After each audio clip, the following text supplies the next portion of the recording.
बिस्मिल्लाहिर्रहमानिर्रहीम। अस्सलाम वालेकुम। आज का पार्ट शुरू करने से पहले मेरी आप सबसे रिक्वेस्ट है, प्लीज़ मेरे चैनल को सब्सक्राइब करें और प्लीज़ मेरी वीडियोस को लाइक और उन पर कमेंट करना मत भूलिए, शुक्रिया। चलें शुरू करते हैं।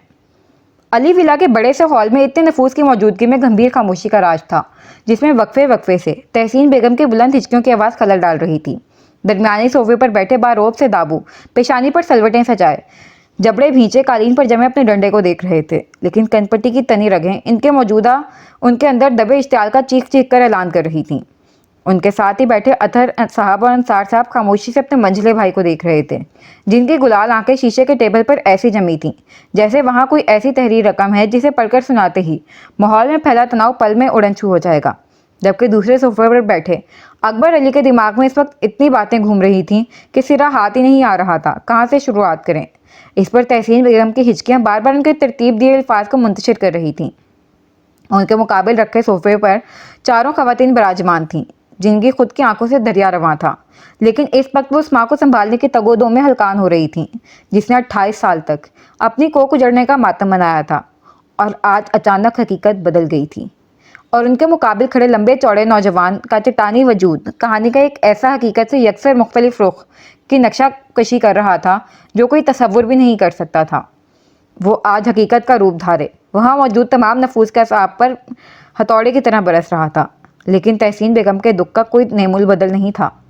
दाबू के मुकाबिल रखे सोफे के पीछे हशाम अरसलान आहान के साथ बाजू पर सफ़ेद पट्टी बांधे बेतासुर चेहरे के साथ खड़ा अनवर लब भींचे उस खामोशी से अपने अंदर के शोर को दबाने की भरपूर कोशिश कर रहा था, जिससे उसकी रगें तन गई थीं।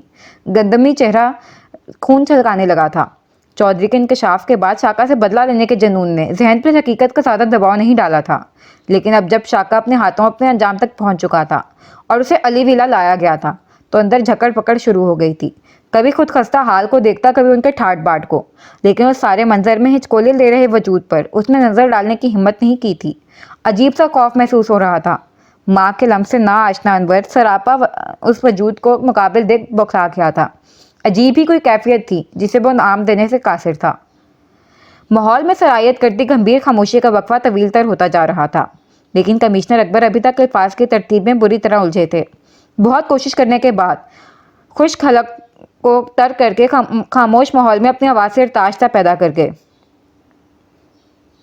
मैं जानता हूँ आप लोगों से इतनी बड़ी हकीकत पोशीदा रखकर मैंने आप लोगों का बहुत दिल दुखाया है, जिसके लिए शायद आप लोग खासकर अब्बू और तहसीन मुझे माफ़ करना तो दूर हम कलाम होना तक पसंद नहीं करें, लेकिन यकीन करें पूरे 10 दिन पागलों की तरह हर यतीम खाने का दरवाज़ा खटखटाता रहा, नींद चैन सब गवाकर चप्पा चप्पा दीवानों की तरह अपनी खुशी टटोलता रहा, लेकिन हर तरफ से नाकामी ही मुकद्दर बनी। उस पर शाका के मुल्क छोड़ने की खबर ने मेरी सारी उम्मीदों का गला घोट दिया, और जो थोड़ी हिम्मत जमा करके आप लोगों से अपना वजूद का एक हिस्सा खोने का गम बांटने के इरादे से आया, तहसीन की अबतर हालत ने अल्फाज और इरादे दोनों को ही मेरे अंदर ही दफन कर दिए। पहले ही वो ज़िंदगी से रूठी मौत के धाने पर जा खड़ी हुई थी। उसे खोने की मुझ खोखले इंसान में मज़ीद हिम्मत नहीं थी, इसलिए उस राज को अपने अंदर एक खून रस से हटे ज़ख्म की तरह उतार गया था, लेकिन मेरी तलाश जारी थी। और आज कमिश्नर अकबर पेशेमानी से अपने सफाई करते अनवर की तरफ देख गए, जिसका चेहरा हर किस्म के जज्बात से आ रही था। मौत असल आज मेरी वाक़ई हुई है अकबर, आपके सच ने मेरा कलेजा चीर दिया। ये कैसी भलाई की आपने एक माँ से उसके जीते जागते बच्चे पर फातिहा पढ़वाया, ये कैसी मोहब्बत निभाई आपने। मेरी ममता तड़प का तमाशा देखते रहे, लेकिन कभी तौफीक नहीं हुई हकीकत के चंद बोलों से मेरे जख्मों पर मरहम रखने की। ये कैसी अपनायत है अकबर। आज मेरी औलाद मेरे मुकाबिल खड़ी है, लेकिन अनजान है, जिसे मैंने अपने वजूद में परवान चढ़ाया उसे छूने तक से महरूम रह गई। ये कैसा इंसाफ है अकबर कि दर्द मैं सहूँ और दर्द आप महसूस करें। जिस वजूद को मैंने दुनिया में लाया मैं ही उस वजूद से ना वाकिफ़। देखें इसे, कितनी अजनबियत है इसकी आंखों में। तहसीन बेगम दर्द से लबरेज भीगी आवाज़ में शिकवे करती अकबर साहब का दिल दुख से भर रही थी। साथ अनवर जैसे जज्बात से चढ़ने वाले वजूद के सीने के दाएं जानिब रखे पत्थर में भी दर्द की एक लहर दौड़ा गई थी। शिकवा फजूला बहू, इन्हें जो करना था कर चुके और साबित भी कर दिया कि हमें ये कितना अपना मानते हैं। दाबू की सर्द आवाज़ में किए गए शिकवे पर कमिश्नर अकबर उठकर उनके कदमों में बैठ गए। अब्बू ऐसे तो नहीं कहें, कमिश्नर अकबर उनका नहीफ हाथ थामते मुल्तजिया लहजे में बोले, लेकिन दाबू ने असर नहीं लिया, बल्कि हाथ झटकते उठकर अनवर के करीब चले आए, जिसका कदो कामत माहौल में छाया हुआ था। आज अहमद अली की 70 साल जिंदगी का यह पहला मौका है जब उसके पास अल्फाज नहीं है, इसलिए हम आज कुछ नहीं कहेंगे। कोई तसल्ली बख्श अल्फाज का ज़िया करके आपके ज़ख्म नहीं कुरेदेंगे। किसी मुदावे का वादा नहीं करके आपके जज्बात मजरूह नहीं करेंगे। बस हाथ जोड़कर गुजारिश करते हैं, बल्कि भीख मांगते हैं कि हमें माफ़ करके हमें कबूल कर लें। दाबू ने गुलूगीर आवाज़ में कहते हुए अपनी अना गरूर को पसे पश डालते हुए बाज़ाब्ता अनवर के आगे अपने हाथ जोड़े थे, जिसे वो तड़प कर दूसरी ही पल थाम गया था। ऐसे करके मुझे गुनाहगार नहीं करें आगे के अल्फाज झिझक के बायस हलक में फंस गए जब दाबू ने सरशारी से उसे अपने अंदर भींचा था। हम आपके दाबू हैं बरखोरदार, हमारे लिए बायस मुसरत बात होगी अगर जो आप हमें दाबू कहकर मुखातिब करें। दाबू से खुद से जुदा करते अनवर का चौड़ा शाना थपथपाकर मोहब्बत से बोले, जिस पर अनवर मुस्कुरा नहीं सका था, क्योंकि ममता की मूरत की हसरत भरी नजरें खुद पर जमी देख वो अंदर से बेचैन हो रहा था, लेकिन हिम्मत नहीं थी कि कोई पेशकदमी करता। लेकिन और हम आपके तायाबू लगते हैं, खुश आमदीद शेर जवान। अतर अली अनवर से बगलगीर होते उसके मजबूत चांदों पर थपकी देते हुए शफकत से बोले, और हम आपके चाचू। अंसार अली भी अपनी मखसूस भारी आवाज़ में अनवर का शाना थपथपाते हुए तारुफ कर गए। फिर बारी बारी सबकी बारी आई। अगर नहीं आई तो अकबर अली और अपनी उजड़ी कोख में खिले फूल को हसरत से तक रही तहसीन बेगम की। भाई, बच्चे का जख्म ताज़ा है, आराम की सख्त ज़रूरत है। बच्चे के लिए भी कोई रूम खुलवा दें, कल इनका रूम तैयार करवा दिया जाएगा। दाबू ने शाश बशाश आवाज़ में हिदायत दी, इस पर अनवर के बर्जिस्ता जुमले ने तहसीन बेगम की रूह परवाज की थी। आप लोगों की मोहब्बत का शुक्रिया, लेकिन मैं यहाँ नहीं रह सकता। अनवर नजरें झुकाकर बोला। यह माहौल उसका नहीं था, ना वो इसका आदी था। बेटा, दाबू के कुछ कहने से पहले ही बैरूनी दरवाज़ा खुला था और धान फांसी नूरी दौड़ी हुई आकर बिना किसी की परवाह किए अनवर के बाजू से लिपटी ज़ारो कतार रोना शुरू कर चुकी थी। आहान के अलावा वहाँ सब हैरत का मुजस्मा बने अनवर के फौलादी वजूद से लिपटी छोटी सी लड़की के हिचकोले लेते वजूद को देख रहे थे, जो इर्द गिर्द को खामोश किए अब अनवर से शिकायत कर रही थी। कहाँ चले गए थे आप? जानते हैं 2 दिन से मेरी क्या हालत थी कि कहीं आपका पता नहीं लग रहा था, फ़ोन भी बंद था, मैं बहुत डर गई थी। मेरे पास आपके अलावा कोई नहीं। अनवर, ना करें ऐसा, नहीं अच्छी लगती तो हॉस्टल में फेंका है, लेकिन घर रख के ऐसा नहीं करें। नूरी उसके बाजू से लिपटी हिचकियों के दरमियान बोली और अनवर दम साधे उसके शिकवे और महरूमी के साथ खफगी का मुलाहिजा कर रहा था। खुद से लिपटी छोटी सी लड़की की तड़प पर वो भी इर्द गिर्द खामोश करता अपना एक बाजू उस पर फैला चुका था। चुप कर जाएं, कहीं नहीं गया था, इसी शहर में था, राब्ता नहीं कर सका मसरूफियत की वजह से। अनवर ने बामुश्किल अपने भारी लहजे में नरमी समोए उसकी पीठ सहलाकर उसे पुरसकून करने की कोशिश की थी, जो सूं सूं करते उसका सीना तर कर रही थी। अच्छा ये बताएं, आप यहाँ तक कैसे पहुंची? लेकिन पहले ये बताएं कि मेरी इजाज़त के बगैर आपने हवेली से बाहर कदम क्यों रखा? अनवर का लहजा अचानक ही करख्त इस्तफसार करता हुआ था, जिस पर नूरी मुंह बसूरती हुई पीछे हुई थी। वो दोनों एक दूसरे से बात करने में इतने मगन थे कि सबकी तहय्युर भरी नजरें भी नोटिस करने से गुरेजा थे। दूसरे दिन की सुबह हो गई थी, फिर भी आप नहीं लौटे तो मैंने रो रो कर पूरे हवेली को सर पर उठा लिया। जब मुन्नू बाजी की अम्मा आकर मुझे ले गई, आज यहाँ भी उन्हीं के साथ आई हूँ। नूरी ने मोटे मुंह के साथ रूठेपन से अपना कारनामा सुनाया था। बड़ा बहादुरी का काम किया है हवेली में तूफान मचाकर। उसके रोने का सुनकर हमने तगड़ी घुरी से उसे नवाजा था। काम तो वाकई बहादुरी का किया है उन्होंने अनवर भाई, और आप भी कमाल दीदा दलीली का मुजाहरा कर रहे हैं फुल वक्त। जिन हिटलर के ट्रेनर के सामने हम सांस भी गिन कर लेते हैं, आप उनकी मौजूदगी में। अरसलान की इसे शरारत फड़कते भला कभी देर लगी थी। मज़े से कहते वो अनवर और नूरी को होश में लाने के साथ सबकी घूरी की जद में आया था। आप कहीं नहीं जाएंगे बरखोरदार। अरसलान, बड़े भाई को आज अपने कमरे में सुला लो, कल इंशाल्लाह इनकी मंशा के मुताबिक इनका कमरा सेट हो जाएगा। दाबू भारी रोबदार आवाज़ में कहते वहाँ से निकल गए थे। उनके पीछे ही दोनों भाई निकले थे, जबकि तीनों खवातीन ने किचन का रुख किया था ताकि अच्छा सा लंच तैयार करके बरसों बाद उसवी अली विला में बाहर को पूरे दिल से खुशामदीद कह सकें। ये नूर चौधरी हैं, नीलम चौधरी की बहन। सबकी नज़रों से नूरी को कंफ्यूज होता देख अनवर ने तारुफ करवाया। जी अल्हम्दुलिल्लाह, हम इनके पहले, दूसरे और तीसरे तारुफ से भी पूरी तरह वाकिफ़ हैं। अरसलान की जुबान खुजलाई। शरारती अंदाज में आंखें घुमाता मानी खेती से तीसरे पर जोर डालकर वो अनवर की सासियत बेदार कर गया था। इससे पहले कि अनवर कुछ कहता, परवाज न जाने कहाँ से वहां से नमूदार हुई थी और हक्का भक्का कड़े अनवर के पहलू से नूरी को लेकर आगे बढ़ गई। जी अनवर, इनका गायबाना तारुफ यहाँ हो चुका है। चलो नूरी, मैं तुम्हें तुम्हारी डॉक्टर बाजी सुबान और बाकी सबसे मिलवाऊं। यूं तो हिबा भाभी पिछले 2 दिन से गनूदगी में हैं, लेकिन मिल लो, होश इंशाल्लाह जल्द आ जाएगा। अल्लाह उनके लिए आसानियां पैदा करे, आमीन।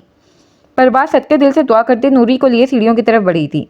हिबा के नाम पर तब से खामोश तमाशाई का किरदार अदा कर रहे शाम की धड़कन तेज हुई थी। गुज़श्ता 2 दिन से वो दुश्मन जान खामोश बेड पर होशो खिरत से बेगाना पड़ी उसका जब्त आजमा रही थी। वो एक नज़र अकबर अली और तहसीन बेगम पर डालकर वहां से निकल गया था। अहान के इशारे पर सलान भी उसकी तकलीद में वहां से रवाना हुआ था। अब वहां सिर्फ खामोशी और 3 वजूद की सांसों की धमक थी। तहसीन बेगम लड़खड़ाते कदमों से बहती आंखों में ममता की तड़प लिए अनवर की तरफ बढ़ी थी। अपनों के लम्स से ना आशना अनवर माँ के लम्स को के एहसास को महसूस करने का सोचकर ही अजीब हो रहा था जब वो बिल्कुल इसके मुकाबिल खड़ी हुई थी। मैंने हमेशा सबको यकीन दिलाया, मैं बांझ नहीं हूँ, मुझे तरुण भरी निगाहों से ना देखा जाए। अनवर के कसरती बाजू को छूते हुए तहसीन बेगम रुंधी आवाज में बोली, जिस पर दोनों बाप बेटे के दिल पर घूंसा पड़ा था। लेकिन मैं खुद कभी यकीन नहीं कर पाई, लेकिन आज तुम सरापा यकीन बने। तहसीन बेगम लरसती आवाज में अपना दर्द बयान करती हसरत से अनवर के शानों को वालिहाना अंदाज में छू रही थी, जिस पर अनवर अपना चट्टानी खोल उतार फेंकता उन्हें अपने अंदर भींच गया। आज बरसों बाद प्यासी ममता का सेहरा सराब हुआ था। अनवर के नक्श नक्श को छूते हुए तहसीन बेगम ने बुलंद आवाज में रोना शुरू कर दिया। अनवर की आंखों से भी कई मोती टूटकर मेहरबान ममता के आंचल में अनमोल हो गए थे। दोनों माँ बेटे को एक दूसरे से लिपटकर अपना सीना हल्का करता देख अकबर अली भी अपना बरसों का बोझ उतार फेंकते अपने मजबूत बाजुओं में अपनी दुनिया समा गए थे। मर्द होने के बावजूद आज अकबर अली फूट फूट कर रोए थे।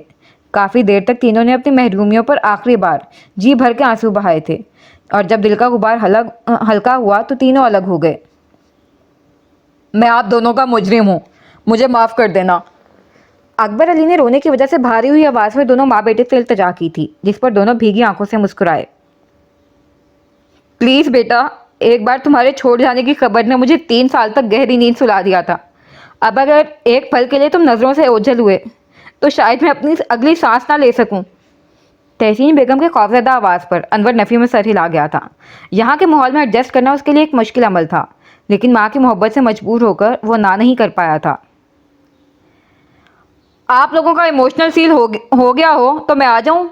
वैसे अनवर भाई, आपने मुझसे मेरी माँ छीन ली यार। जल्लाद बाप रख लेते, कम से कम माँ तो नहीं छीनते।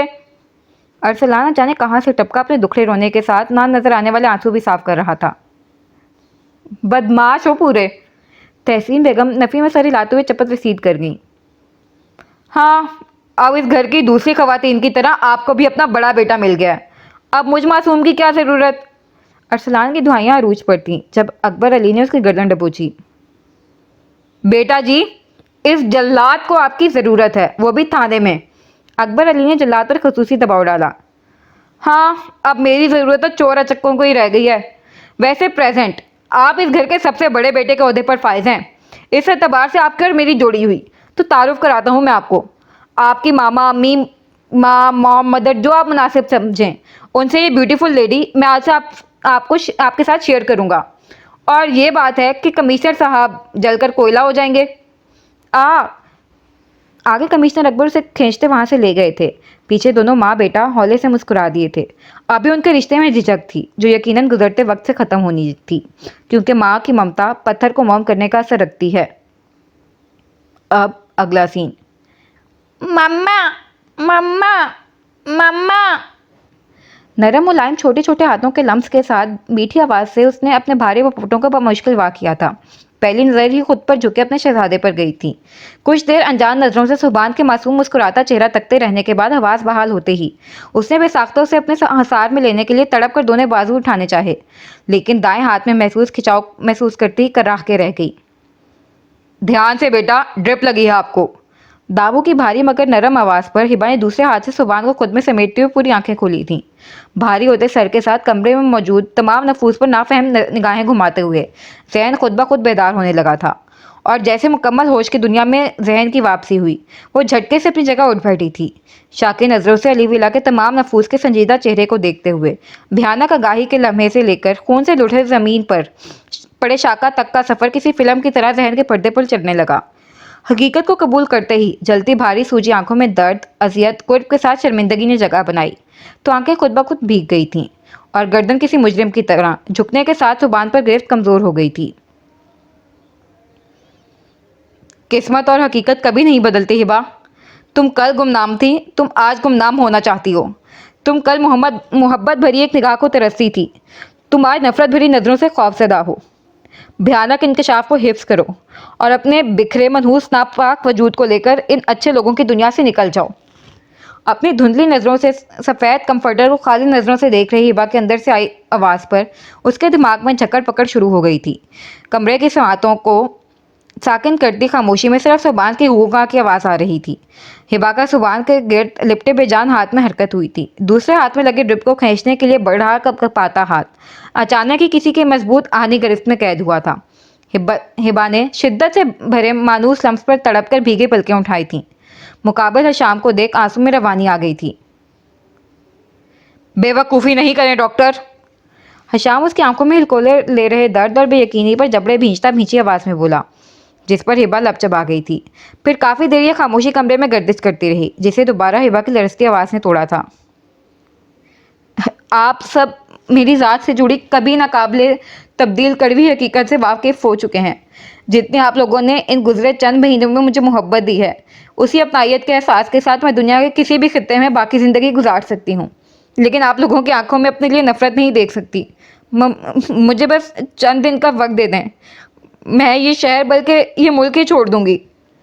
सबकी खामोशी से टूटती हिम्मत जमा करती हिबा की आवाज़ लरस गई थी। हशाम उसकी बेएतबारी पर सुलगता जबड़े भींचते हुए सुबान को लेकर बेड से हट गया था, जिससे हिबा की बच्ची हिम्मत भी दम तोड़ गई थी। अब वो सर झुकाए रोने का शुगल फरमा रही थी। जब किसी मेहरबान के भारी हाथ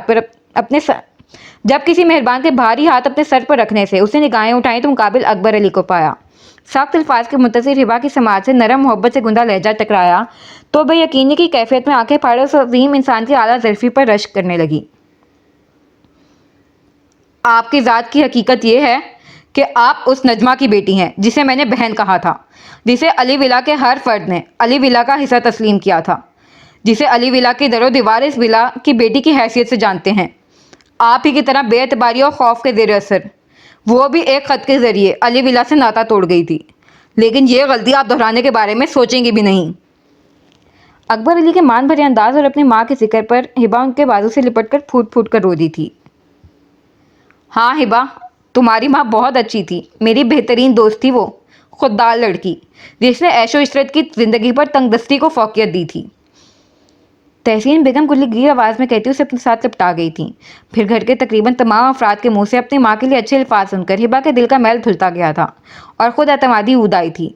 लेकिन सुबान को लेकर खिड़की के पास खड़े रूठे पिया पर नजर जाते ही सारी खुशी पर औस गिरा था और एक नई फिक्र ने पर फैलाए थे।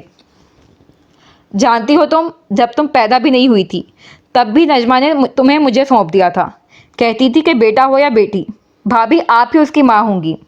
लेकिन वक्त ने ऐसा खेल खेला कि जिन दो वजूदों के इंतज़ार में हम दोनों ने पल पल गिन कर गुजारे, जिनके लिए हज़ारों ख्वाब सजाए, वही ज़माने में गुम होकर रुल गए। लेकिन अब ऐसा नहीं होगा। अब मेरे दोनों बच्चे मेरे पास हैं, मैं उनकी तिश्नगी मिटा दूंगी। अब मेरी ममता को करार आएगा। तहसीन बेगम हिबा के उलझे बाल सहलाती एक कदम से बोली, जिस पर हिबा सूदगी से मुस्कुरा दी।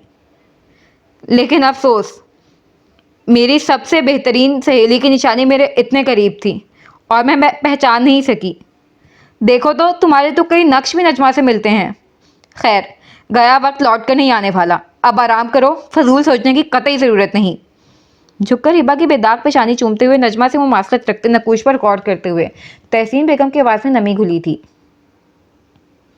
बेटा आप आराम करो, किसी चीज़ की ज़रूरत हो तो इंटरकॉम का इस्तेमाल करना। 3 दिन से बेहोश हैं आप, दिन ब दिन बहुत ज़्यादा कमज़ोरी हो गई आपको, इसलिए बेड से उतरने की कतई ज़रूरत नहीं। इसी तरह चंद एक हिदायत तंजीला बेगम और शमीम बेगम की तरफ से मौसूल हुए थे। फिर रफ्ता रफ्ता कमरा खाली होता गया। अब हिबा के ध्यान के सारे धागे उस बेनियाज से जा उलझे थे जो उसकी तरफ देखने से भी गुरेज बरत रहा था। हशाम प्लीज़ मेरी बात सुने। नकाहट ज़रा लड़खड़ाती आवाज़ में आकर हिबा ने हिम्मत मुजम्मा करके उसे मुखातिब कर ही लिया था, जिसका हशाम बिना कोई नोटिस लिए वार्डरोब की तरफ बढ़ गया था। हिबा की नज़रें खुद पर महसूस करते हुए सुबान को चेंज करवाने के बाद उसे वॉकर में डालता खुद अपने कपड़े लेकर वॉशरूम में बंद हो गया था। इस सारी कार्रवाई के दौरान हशाम की तरफ से मुकम्मल नज़रअंदाज होने पर हिबा के लब फड़फड़ा के रह गए थे। जानती हूँ हर बार आपके साथ ज्यादती कर जाती हूँ, एक तरफ का सोच के आपको नज़रअंदाज कर जाती हूँ, लेकिन ऐसे गरेजा तो नहीं रहे मुझसे। हिबा दिल बर्दाश्त होती शिकवा कर गई थी जब अपना वॉकर घसीटता सुबान बेड पर हिबा की जानिब चला आया था। मेरा शहजादे ने मम्मा को मिस किया। हिबा थोड़ा सा खुद को हरकत देते हुए सुबान की तरफ झुकी, लेकिन उसके उठाने से पहले ही हशाम सुबान को उठा चुका था। क्या भी तो क्या फ़र्क पड़ता है आपको? आपको तो मफरूज़े घड़ने हैं, खुद गर्ज फैसले लेने हैं। क्या फ़र्क पड़ता है आपको किसी दूसरे के जज्बात से? या पड़ता भी होगा, लेकिन हम बाप बेटे के जज्बात और एहसासात की आपकी नज़र में कोई वक़्त ही नहीं। हशाम भरपूर बमबारी करते हुए सुबान को उठाकर बेड की दूसरी जानिब चला आया था। उसके जायज़ शिकवों की लंबी चौड़ी लिस्ट पर हिबा लब चबाने लगी थी। वैसे मैं ही अहमक हूँ, मैं क्यों आपसे शिकवे कर रहा हूँ? आपको घर छोड़ना है, शहर छोड़ना है, या मुल्क जो भी छोड़ना है, बस इधर शौक छोड़ें। बल्कि आपको अगर इसमें सिलसिले में मेरी कोई मदद दरकार है तो I am ready to help you. Hiba की खामोशी पर हशाम का पारा कुछ और चढ़ा था। गुस्सा जायज़ भी था। 3 दिन से वो बेसुध पड़ी हशाम का कम सब्त आजमा चुकी थी, जो आज बिला तरद्दुद जुदाई का फैसला किए उसे हिजर के अंधेरी कोठरी में गुमनाम करने तक दिलचकन फैसला करने लगी थी।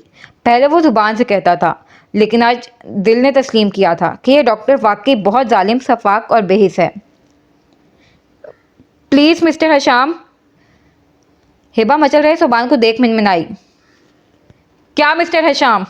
हशाम उसकी भीगी मुल्तजी आवाज़ पर भन्नाया, साथ सुबान को अपना फ़ोन निकाल कर पकड़ाया। बहुत शफाक हैं आप डॉक्टर। पहली बार तो मुझे लगा कि मुझे गलत फहमी हुई है, लेकिन आज आपकी बेएतबारी ने साबित कर दिया कि वाकई में आपकी नज़रों में कोई इंतहा का नाकाबिले एतबार इंसान हूँ।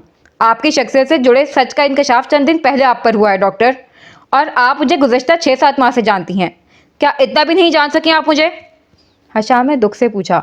हिबा की बेएतबारी से दिल को ठेस पहुंची थी। बाज़र्फ नहीं ना सही, कम से कम इतने छोटे ज़र्फ का इंसान तो नहीं गर्दानती आप मुझे। आपकी नज़र में अपना मकाम देखकर आज मैं खुद शर्मिंदा हो गया हूँ।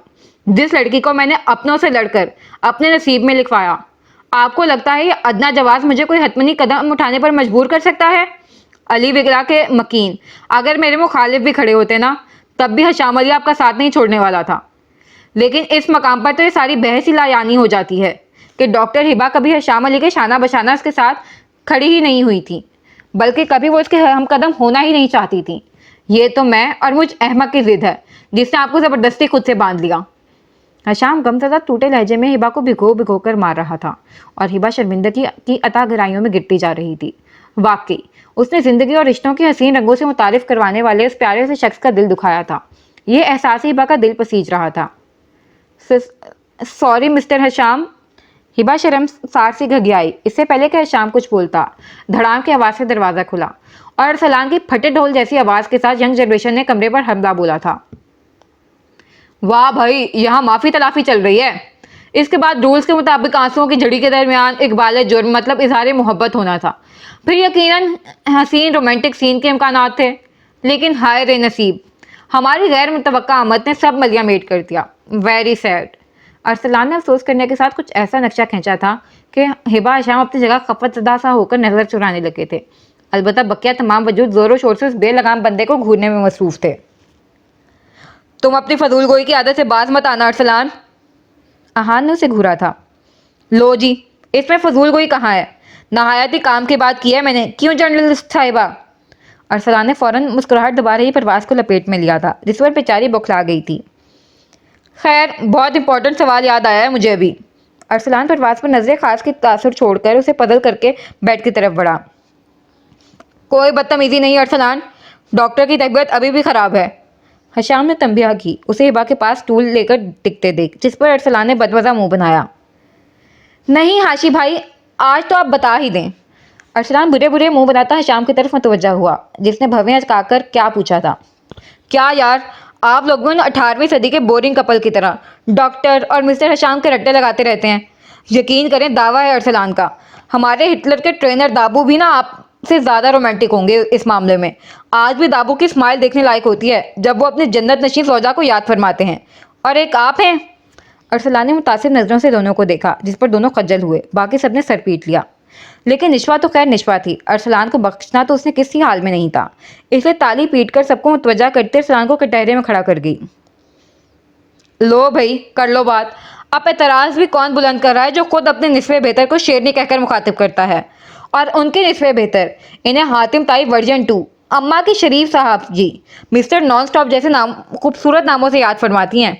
निशवा ने मौके पर भांडा फोड़ा था। हाँ वो तो हम ऐसे ही। अरसलान ने खिसिया के सर खुचाया, जबकि परवाज़ ने निशवा पर को घुरी डाली थी। हो गया तुम लोगों का एक दूसरे की टांग खींचना, अब जो करने आई थी वो कर लें। आहान दोनों पर संजीदा घुरी डालते हुए उन्हें पहलू में खड़ी संजीदा से अनवर और दीबा के साथ खड़ी उनकी नोक झोंक से लुत्फानंदोज हो रही नूरी की तरफ इशारा कर गया। भाभी, आज हम आपको अली विला के 2 स्पेशल अफराद से मुतारिफ कराने आए हैं। आपकी नासाज तबीयत को मुद्देनजर रखते हुए भी इजाज़त तो नहीं मिली हाई कमांड से, लेकिन हम ढीठ कौम ज़बरदस्ती इधर निकल आए हैं। दीवा मुस्कुराकर कहती नूरी को लेकर हिबा की तरफ बढ़ने लगी। जब नूरी उससे हाथ छुड़ाती दौड़ के बेड पर चढ़ते हुए हिबा के गले लगी थी। नूरी बच्चे, आप भी यहाँ हो। हिबा उसके वालिहाना मोहब्बत पर जैसे जो होश में आई थी। दीबा अपिया, ये मेरी डॉक्टर बाजी हैं, इन्हें किसी तारुफ की ज़रूरत नहीं। क्यों डॉक्टर बाजी? नूरी ने तफाकुर से कहते हुए तायद चाही, जिस पर सबके लब मुस्कुराए थे। संजीदा से ज़मीन पर नज़र टिकाए अनवर ने भी कनकती आवाज़ पर सर उठाया और इसे बच्चों की तरह खुश होता देख हौले से मुस्कुराया। ये जगह, ये माहौल और इतनी सारी मोहब्बतें, अभी अनवर के लिए सभी टॉलरेट करना बहुत ज़्यादा मुश्किल था, क्योंकि वो एक जज्बात एहसास से आरी ज़िंदगी गुजारने वाला चट्टानी खोल में बंद रहने वाला इंसान था। यहाँ सब अपने जज्बात का खुलकर इजहार करते थे, जिससे उसकी कम गो तन्हाई पसंद तबीयत बुरी तरह मुतासिर हो रही थी। अपनी उम्र के 28 साल आम से भी आम जिंदगी गुजार आए अनवर को अचानक बहुत ख़ास हो जाना हजम नहीं हो रहा था। वह सख्त कोफ्त का शिकार था। अली विला के तमाम फर्द, बिलखसूस तहसीन बेगम और अली अकबर की तवज्जो पर नाफहम कैफियत का शिकार अनवर छुपना चाहता था, क्योंकि उसने ज़िंदगी में मोहब्बत नहीं देखी थी। मोहब्बत का जवाब किस तरह दिया जाता है, इस मामले में वो बिल्कुल कोहरा था। लिहाजा कोशिश होती थी कि वो दूर रहे, लेकिन अली विला में नामुमकिन था। अभी भी वो अच्छा खासा आराम कर रहा था कि अरसलान उसे घसीट कर यहाँ ले आया था, और अब नूरी को 2 दिन बाद फिर अपने मुकाबिल देख वो जज्बस हुआ था। जी अपिया की जान, लेकिन मुकम्मल तारुफ होना चाहिए ना आपका तफसीली, परवाज़ ने आंखें घुमाते हुए यहाँ से गायब होने के लिए पल तोड़ रहे अनवर को माने का लहजा अपनाया, जिस पर सबने ओह किया था। कहाँ फंस गया? गलती हुई जो इस खबरी को सब बता दिया। ये तो सारी दुनिया में खबर नशर करती घूम रही हैं। अनवर ने पेशानी मसली। परवाज़ को एतमाद में लेने के लिए उसने अपने मुतल्लिक परवाज़ को पूरी मालूमात दी थी। ये भी कि नीलम ने नूरी की हिफाजत के लिए उन दोनों का निकाह कराया है, जिसे वो एक मखसूस मुद्दत के बाद ख़त्म करने का इरादा रखता है। अच्छा, कुछ ऐसा भी है जो अब भी मुझसे पोशीदा है? हिबा ने अनवर के बाद सुबान को जुबान चढ़ाते देख तंग कर रही नूरी को देखा। जी भाभी, ये मोहतरमा जो आपके पहलू में आपसे मोहब्बतें बटोर रही हैं, दरअसल रुतबे और रिश्ते में आपसे बहुत बड़ी हैं। आप पूछें कैसे? निशवा नपे तुले कदम उठाती बेड के करीब आई थी। सबकी माने खेज नजरें अनवर पर थीं। कैसे? हिबा ने एक उलझन भरी नज़र सुबान में मसरूफ नूरी पर फिर अनवर पर डाली। वो ऐसे कि ये मोहतरमा नूरी दर हकीकत नूर चौधरी हैं, नीलम भाभी की सगी छोटी बहन, और इतना ही नहीं, अली विला के बड़े साहबजादी की। निशवा ने की को रबड़ की तरह खींचा था। की क्या? बताएं भाई, की क्या? क्योंकि पहले वाली हकीकत ये मुझे उसी दिन बता चुके हैं। हिबा तजस्सुस से सबकी मानी खेज मुस्कुराहट देख बेचैन हुई थी। अनवर भाई की क्यूट सी मनकूहा हैं, इस एतबार से ये हुई आपकी जेठानी पर भाभी, क्योंकि वो मानी ने तो आपको बचपन में ही गोद ले लिया था। इस एतबार से अनवर भाई तो आपके बड़े भाई हुए ना। निशवा चहकती एक सांस में बोली, जिस पर हिबा का मुंह ही खुल गया। उसने बेयकीनी से पहले सबको, फिर अनवर के बाद गुलाल हुई मासूम सी नूरी को देखा, जो खुद सुर्ख होकर नर्वस हो रही थी। परवाज़, मुझे आपसे बात करनी है, अनवर उजलत में कहता वहाँ से निकला था। सबने आंखों से पूछा, क्या हुआ? माजरत के साथ, आपके बड़े भाई थोड़े खिसके हुए हैं, मैं भी इनका स्क्रू टाइट करके आती हूँ। परवाज़ नवी में सर हिलाती मुतवक्का सवालात का जवाब लबों पर सजाती बाहर निकली थी। पीछे हिबा के नूरी से गिले शिकवे शुरू हो गए थे। अब अगला सीन। मैंने आपको वाज़ेह लफ्ज़ों में इस निकाह की हकीकत और मकसद से आगाह किया था, फिर आप तस्वीर का आधा रुख दिखाकर तमाम अफराद को गुमराह किस सिलसिले में कर रही हैं? यकीन करें मुझे ज़रा अंदाज़ा नहीं था कि आप जैसी समझदार लड़की ऐसी कोई हिमाकत करेगी, वो भी इस सूरत में जब आप अच्छी तरह वाकिफ़ हैं कि एक कागज़ी रिश्ता महज लोगों का मुंह बंद करने के गर्ज से कायम किया गया था। यह रिश्ता सरासर फर्जी है, फिर से ताज़ा खबर की तरह हर तरफ नशर करने का क्या मकसद हुआ? परवाज़ के राहदारी में कदम रखते ही सर्द लहजे में अनवर फट पड़ा था। उम्मीद तो मुझे भी आपसे ये नहीं थी अनवर भाई कि आप जैसा गैरत का राग अलापने वाला बंदा ऐसा कुछ सोच सकता है। परवाज़ मुतासिफ लहजे में बोली। वो इसी मौके की तलाश में थी जो आज आखिरकार मुयसर हो गया था अनवर की बदौलत। यहाँ गैरत कहाँ से दरमियान में आ गई? बात यहाँ सही और गलत की हो रही है। अनवर उसकी बात समझकर भी अनजान बना। किसी भी इज्जतदार मर्द के लिए उसके नाम से मंसूब वजूद गैरत का ही मसला होता है, और एक गैरतमंद मर्द अपने निकाह में मौजूद लड़की को किसी और मर्द के साथ मंसूब करने के बारे में सोच भी नहीं सकता, कजा के अपनी सोच को अमली जामा पहनाना। लेकिन आप। परवाज़ चंद कदम का फासला मिटाकर अनवर के मुकाबिल चली आई थी। हर मौजू को गैरत का मसला बनाना ज़रूरी नहीं होता है परवाज़। कुछ चीज़ें सही और गलत के पैमाने पर तोलना होती हैं। अनवर नज़र चुराते हुए बोला। लहजे का खोखलापन उसके लफ्ज़ों की भरपूर नफ़ी कर रहा था। अच्छा चले, मान लिया आपकी बात, अब बताएं इसमें गलत क्या और कहाँ है? परवाज़ सीने पर बाजू बांधती हमातन गोश हुई। गलत ही गलत है, सब कुछ इस कागजी रिश्ते में गलत है। अगर 3 साल पहले नीलम बीबी मुझे मजबूर ना करती तो हरगिज़ मैंने इस निकाह के लिए रजामंदी नहीं देनी थी। आप हम दोनों को देखें, ज़मीन आसमान का फ़र्क है हमारे दरमियान। अनवर झुंझुलाया। उसके समझ नहीं आ रहा था किस तरह वो परवाज़ को अपनी बात समझाए, जबकि परवाज़ का इसकी मंतक पर सर पीटने का दिल कर रहा था। मसलन क्या मसलन? क्या ये काफ़ी नहीं कि हमारे दरमियान अच्छा खासा काबिल एतराज़ उम्र का फ़र्क है? वो बच्ची हैं अभी, और मैं। समझे आप, ये रिश्ता जुज़वक्ती था जिसे जोड़ा ही तोड़ने के लिए गया था। इसके अलावा इसका कोई मुस्तकबिल नहीं हो सकता। मैं मैट्रिक पास, यूँ भी उनके काबिल नहीं हूँ। नूर की अभी उम्र ही क्या है? मैं उन्हें अच्छी तालीम दिलवाऊंगा, उन्हें किसी काबिल बनाऊंगा, और अपनी ज़िंदगी से किसी गैर ज़रूरी चीज़ की तरह बाहर निकाल फेंकूंगा। सही कहा ना मैंने? कब से दरवाजे में खड़ी होकर दोनों की बहस मुलाहिजा कर रही नूरी दिल बर्दाश्त होती बोल उठी थी, जिस पर दोनों ने झटके से रुख मोड़ कर अपनी पश्त पर खड़ी आंसू बहाती नूरी को देखा था। नूरी अनवर पर एक शिकवा का नज़र डालकर उसे शर्मिंदा करते परवाज़ के करीब आई थी, और अचानक नाजिल हुई बला और नूरी के आंसुओं की झड़ी पर अनवर बेचैन हुआ था। मुन्नू अपिया, इन्होंने तो कभी मुझे शिकवा करने का हक ही नहीं दिया, लेकिन आपसे मुझे बहुत शिकायत है। जब इन्हें अपनी बिछड़ी हुई फैमिली मिल गई थी तो आपको क्या ज़रूरत थी नूरी को इन खुशियों पर ग्रहण बनाकर यहाँ लाने की? सड़ने देती मुझे वहीं हवेली में। यूँ भी बकौल इनके हवेली में नौकरों की पूरी फौज है मेरे लिए। ये तो अपने फ़र्ज से सबकदोश हो चुके हैं। आपका बहुत शुक्रिया अनवर, आपने नूर चौधरी पर बहुत से एहसानात किए हैं जिसे मैं ताउम्र नहीं चुका सकती, लेकिन आपको अपने आप ही के दिए हर वादे से आज़ाद करके आपकी ज़िंदगी से हमेशा के लिए दफ़ा होकर आपकी ज़िंदगी ज़रूर सहल कर सकती हूँ। नूरी दोनों हाथों से आंसू साफ करती गुलगीर लहजे में कहती परवाज़ की तरफ मुड़ गई थी। अनवर कुछ कहने के लिए लब बा करता वापस भींच गया। मुन्नू अपिया, आप प्लीज़ कल मुझे मीरपुर वाली गाड़ी पर बिठा दीजिएगा। नूरी परवाज़ का बाजू थामते बिलतजी अंदाज में बोली। इस भरी दुनिया में वो जिस एक शख्स पर एतबार करती थी, जिसे दिल से अपना मानती थी, वही इसे अपनी ज़िंदगी से बेदखल करने के मंसूबे बना रहा था। फिर तो इस लड़की का टूट कर बिखरना जायज़ था। आप कहीं नहीं जा रही हैं। अनवर उसका बाजू खींचकर दरुस्त अंदाज में बोला। गुज़श्ता 3 साल से इस छोटी सी लड़की की हिफाजत करता आ रहा था वो। अब अचानक से अपने अमल के रद्द अमल पर नूरी के अल्फाज अनवर को अंदर तक झंझोड़ गए थे। मुझे अब यहाँ नहीं रहना, बुरी लगती हुई ना आपको? नहीं रहती मैं यहाँ अब। नूरी अपना बाजू छुड़ाते बदले हाजिर से बोली। उसकी तेज़ आवाज़ पर कमरे से और सलान लोगों के साथ तीनों बेगमात भी आवाज़ पाकता सी वहाँ पहुँच गई थी।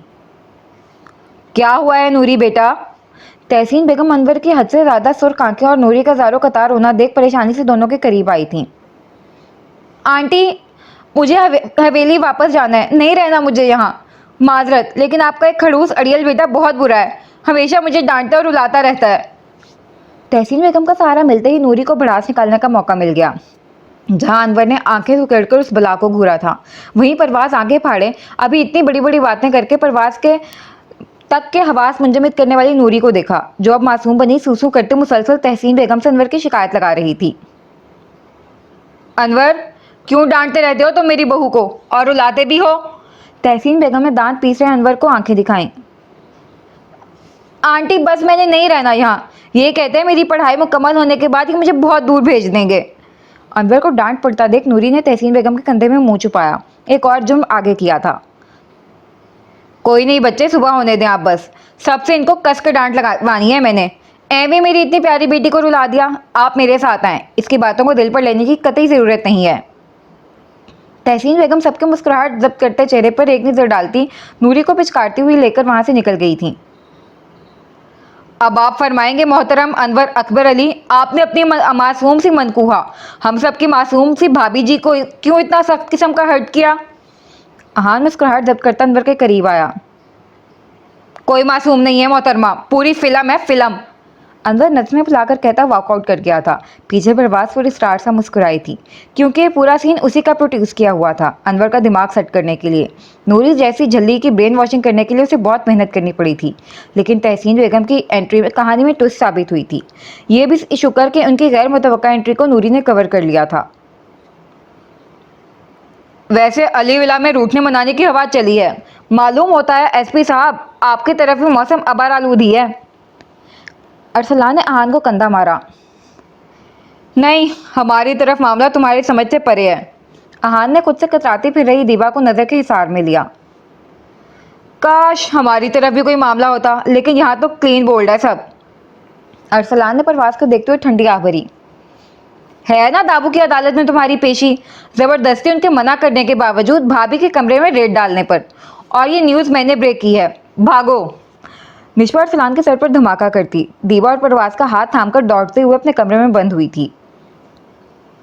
इस मोटी का भला नहीं होगा, अल्लाह किसी मोटे को भेज दे इसके लिए प्लीज़। अरसलान ने दांत कचकचाते हुए सर पर ऊपर को उठाकर सदके दिल से दुआ करते हुए आमीन कहा था। अब अगला सीन। जिंदगी के दिए जख्मों को मुंदमिल करने के लिए वक्त सबसे बड़ा मरहम साबित होता है। वक्त ने अली विला के हर मकीन की अपने तय इम्तिहान लिया था, लेकिन कड़ी आजमाइश के बाद मिले अनमोल इनाम ने बरसों के जख्मों पर मरहम रख दिए थे। अपनी ज़ात से जुड़ी इतनी बड़ी और नाकाबिले कबूल हकीकत से हिबा अंदर से बुरी तरह टूटकर बिखर गई थी, लेकिन अपनी माँ की तारीफ और अली विला के हर फर्द की खास तवज्जो ने उसे जोड़ लिया था। अब सेहतयाब होकर वापस हॉस्पिटल ज्वाइन कर चुकी थी, लेकिन हशाम की उससे नाराज़गी अब भी यूं ही बरकरार थी। हिबा काफ़ी कोशिश कर चुकी थी, लेकिन हशाम पर कोई असर ही नहीं हुआ था। तो दूसरी तरफ नूरी ने भी मुकम्मल अनवर का बाइकआउट किया हुआ था। बोर्ड मार्क्स से जैसे तैसे करके आखिर उस साल उसने मैट्रिक के पर्चे निकाल ही लिए थे, और परवाज़ और अरसलान ने जाकर उसका दाखिला शहर के बेहतरीन कॉलेज में करा दिया था। पिछले एक हफ्ते से नाक मुँह चढ़ाती पढ़ाई छोड़ नूरी अरसलान या अहान या फिर हशाम के हमरा कॉलेज जा रही थी, और घर भी हिबा और दीवा से पढ़ रही थी, लेकिन अनवर को ज़रा घास नहीं डाल रही थी। यूँ भी अनवर घास नहीं खाता था, वो तो इस नए माहौल में एडजस्ट करने की कोशिश में था, जिसमें सबकी मदद से वो धीरे धीरे कामयाब भी हो रहा था। लेकिन हकीकत ये भी थी कि वो नूरी से गाफिल बिल्कुल नहीं था। उसकी हर हरकत पर उसकी नज़र थी, लेकिन चुप था उस छोटी आफत की पुड़िया के कारनामे देखते हुए।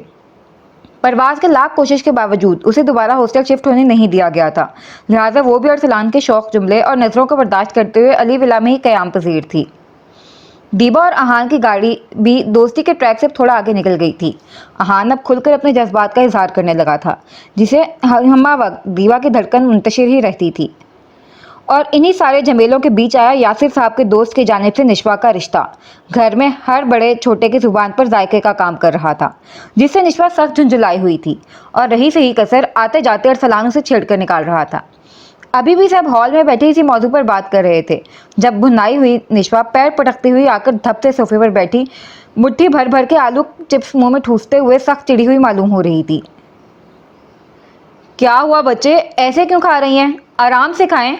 उसके खाने के अंदाज पर शमीम बेगम ने हैरान होते हुए उसे टोका, और इससे पहले कि निशवा कुछ कहती गुनगुनाते हुए अरसलान ने वह कंदम रंजा फरमाए थे। तुम गरीबों के सस्ते अरिजीत सिंह, अगर जो तुमने अपना फटा ढोल बंद नहीं किया ना, तो यकीन करो घोड़ी चढ़ने का अरमान दफन किए ही तुमने दफन हो जाना है।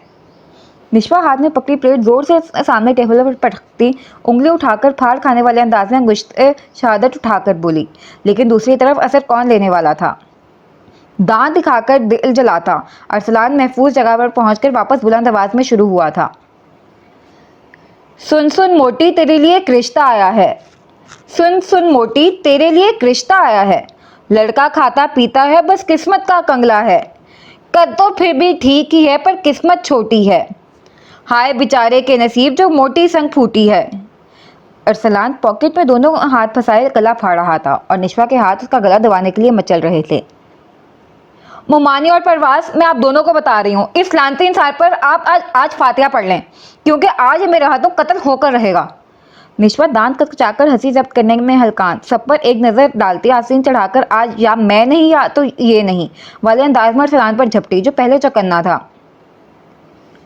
मोटी, अभी सिर्फ रिश्ता आया है, वो भी शायद रिश्ते वालों के आंख में कोई मसला है या उनका बेटा सौतेला है जो तुम्हारे इंतखाब की सूरत बदला निकालना चाह रहे हैं, वरना कौन जानकर अपने जिगर के गोशे को बुलडोजर के नीचे फेंकेगा। अरसलान निशवा के पार से बचता बाज नहीं आया था, जबकि निशवा आज किसी भी हाल में उसे बख्शने का पुख्ता इरादा करते हुए सेंट्रल टेबल से सेब उठाकर उसका निशाना लिया था, जो अफसोस से सर हिला रहे अरसलान की दाएं आंख पर लगा था और बेचारा अचानक हमले पर बिलबिला उठा था। मोटी, मेरी तो आंख फोड़ने के दर पर हो, कौन सा मैंने रिश्ता डाला है? अरे मैं तो अपनी इन आंखों का सही इस्तेमाल करते हुए तुम्हें चिड़िया घर की शान बनाना चाहता था। न जाने वो आंटी क्यों तुम्हें अपने घर की जीनत और बेटे की जिंदगी की जहमत बनाना चाहती हैं। अरसलान आंख फुड़वाने के बाद भी जुबान चलाने से बाज नहीं आया था। मैं तुम्हें बताती हूँ बेटा, जहमत क्या चीज़ होती है। निशवा ने दूसरा सेब उठाकर निशाना लिया, लेकिन अब के वो अलर्ट था, सो बचत हो गई। वालदा माजदा, अब जब रिश्ता आ ही गया है खुशकिस्मती से, तो इस सेहतमंद लड़की को कुछ घरदारी सिखाएं और साथ कम खाने की टिप्स दें, वरना लड़के वालों का दिवालिया निकल जाना है, इसका पेट भर भर के। अरसलान कैच के सेब से बाइट लेता बुजुर्गाना अंदाज में बोला, आंखों की शरारती चमक पर तो खुदा मेहरबान था। मुमानी, निशवा पैर पटकती शमीम बेगम के पास आई थी। देखें बच्ची को भी कितनी फिक्र है अपने ससुराली की, अभी से चली गई टिप्स लेने। अरसलान ने कांख दबा के निशवा का सिरों खून जला गया था। अरसलान बस कर जाओ, शमीम बेगम ने आंखें दिखाईं। कोई मोटी नहीं है हमारी बच्ची, लड़कियों को सेहतमंद होना चाहिए। कहाँ अच्छी लगती है ये तगड़ी कबाब जैसी लड़कियां, बदन में तो जैसे मांस ही नहीं होता ढांचा होती हैं पूरी। अच्छी है हमारी निशवा। तंजीला बेगम ने मुंह फुलाए बैठी निशवा को साथ लगाया था। अपना बेर किसे खट्टा लगता है? अरसलान ने कंधे अचकाए। वैसे मोटी, अगर तुम्हें अपनी शादी पर डिजाइनर लहंगा वाकई पहनना है तो। उस आगे अल्फाज नहीं, हॉल में बस अरसलान की दिल खराश चीखें गूंज रही थीं। हुआ कुछ यूं था कि सेब को हवा में उछालते हुए निशवा की हालत का मजा लेने के चक्कर में अरसलान साहब उस पर ध्यान नहीं दे पाए थे और अचानक निशवा की जानिब से हुए ताबड़तोड़ हमले पर बिलबिला उठे थे, क्योंकि निशवा मैडम में सोफे पर खड़े होते हुए अरसलान के महबूब सलीके से सेट किए बालों पर पूरा पानी का जग उलट दिया था। जेलस आती, अल्लाह करे तुम्हें गंजा दुल्हा मिले जिसके सर पर गिनती के 3 बाल भी ना हो और सब तुम्हें गंजे सलीम की बीवी कहकर मुखातिब करें। अरसलान अपने सर से चिपके बालों पर हाथ फेरता सदमे से बद्दुआओं पर उतर आया था। मुंह बंद करो अपने मुगल जमाने के नाई, वरना खड़े खड़े मैंने तुम्हें गंजा कर देना है। निशवा ने उसकी बददुआओं की लंबी लिस्ट पर बेसाख्ता झुरझुरी लेते हुए विपर के धमकी दी थी। वाह भाई, यादाश्त की दाद देनी पड़ेगी, मतलब तुम्हें मैं अब तक याद हूँ, मुगलों की जंगी हतमी। अरसलान हाथ उठाकर बोला। अरसलान, निशवा का लाल भगूका चेहरा देख शमीम बेगम ने सर पीटा था। क्या अरसलान, मैं कह रहा हूँ जो एक रिश्ता आया उसी पर बिस्मिल्लाह करें और इस मोटी को दफा करें, आप नहीं बर्दाश्त होती है मुझसे। अरसलान नाक सुकेड़ कर कहता आकर सोफे पर टिक गया था। अरसलान, किस बदतमीजी से बात कर रहे हो तुम? तभी हॉल में हिबा और अपने साथ घसीट लाए राफे के साथ दाखिल हुआ हशाम दरिश्तगी से टोक गया। बुरी बात अरसलान। तहसीन बेगम ने भी उसे शर्मिंदा करना चाहा, क्योंकि उसके मजाक में अदा किए गए लफ्ज़ों से निशवा के नैन कटोरे नमकीन पानियों से भर गए थे, जो वहाँ अरसलान समेत किसी को अच्छे नहीं लगे थे, खासकर राफे को।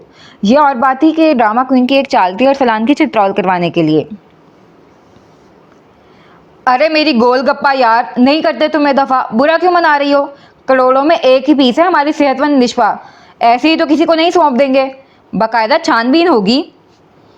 अरसलान उसे पचकारता निशवा के पास आया था, जिस पर निशवा ने उसके बाजू पर पंच मारा था।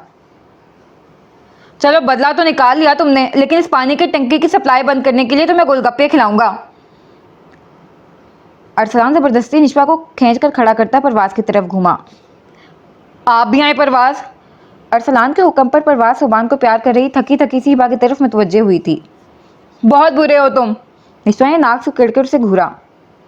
पैदा ही बुरा हुआ था, इसमें मेरी तो कोई गलती ही नहीं है, सारी गलती तुम्हारी मुमानी और डॉक्टर की है। चले भाई, आप आए, भाभी अभी बाहर से आए हैं, सबके साथ इनका पार्सल ले लेंगे। परवाज को हिबा को इसरार करता देख दोनों से खींचते हुए बैरूनी दरवाजे की तरफ बढ़े थे। कोई हल नहीं है इन दोनों का, धूप छांव सा साथ है। शमीम बेगम बाहर से आती दोनों के खिलखिलाने की आवाज़ पर मुतासिफ लहजे में बोली, जिस पर सब मुस्कुरा दिए। लेकिन राफिज के धूप छांव से रूप में खोया कुछ और ही सोच रहा था। क्या हुआ भाई, तुम किस ख्याली दुनिया की सैर पर निकले हो? हशाम ने राफी को खुद में ही गुम देख सवाल किया। कहीं भी तो नहीं? कहीं नहीं? होश में आता राफी गड़बड़ाया था। नहीं बेटा, कुछ तो है इस खुदा खामोशी के पीछे की ठोस वजह। ऑफिस में भी मैं नोट कर रहा हूँ, बता क्या मसला है? हिबा के साथ तमाम खवातीन को भी वहां से गायब देख हशाम खुलकर मैदान में आया था, क्योंकि राफी का खोया खोया अंदाज वो कई दिनों से नोट कर रहा था। कुछ नहीं यार, मुर्गी की एक ही टांग पकड़ के मत बैठ जा। अच्छा ये बता, निशवा का रिश्ता कहाँ से आया है? राफी ने टेबल से पानी का गिलास उठाते हुए सरसरी अंदाज में पूछा। अंकल के दोस्त के रिश्तेदार हैं कोई। हशाम फिर कभी सोचकर हल्के फुल्के अंदाज में जवाब दे गया, जिस पर राफे का दिल बड़ी जोर से धड़का था। तो क्या सब फाइनल हो गया? राफे ने बामुश्किल लहजा आम सा रखा। नहीं यार, लेकिन उम्मीद है जल्द हो जाएगा। जान पहचान के लोग हैं, फिर छानबीन चल रही है। अरसलान और प्रवास की रुखसती का इरादा है, इसलिए भी कोशिश यही है कि माकूल रिश्ता है, मुनासिब रहा तो हाँ कर दें। कुछ ना कुछ अनवर भाई को भी भाई भी मुतारिफ कराना है, जब तक उन्हें भी घुलने मिलने का वक्त दिया जा रहा है। हशाम ने कफ का बटन खोलते हुए तफसील से आगाह किया, जिस पर राफी कुछ सोचकर खामोश हो गया। फिर कुछ देर इधर उधर की बातें करने के बाद उसने रवानगी ली थी। हशाम थका थका से अपने कमरे की तरफ बढ़ गया था। काम से ज़्यादा जहनी थकन थी जो हिबा की तरफ से थी। वो मुंतजिर था उसकी पेशकदमी की, लेकिन अहमक डॉक्टर कुछ कर ही नहीं रही थी। मतलब बंदा रूठे तो मनाने की भूडी सी कोशिश ही कर लेता है, लेकिन जालिम डॉक्टर को वो भी तौफीक नहीं हो रही थी, जिससे हशाम अंदर ही अंदर कोड़ रहा था। अब अगला सीन। अली विला से गैर मामूली खामोशी के साथ रुखसत हुए राफे साहब ने कमबख्त दिल के हाथों मजबूर होकर तीसरे ही दिन अपने वालिदैन की बाहमी रजामंदी से याह्या साहब और मिसेस याह्या को अली विला सवाली बनाकर भेज दिया था।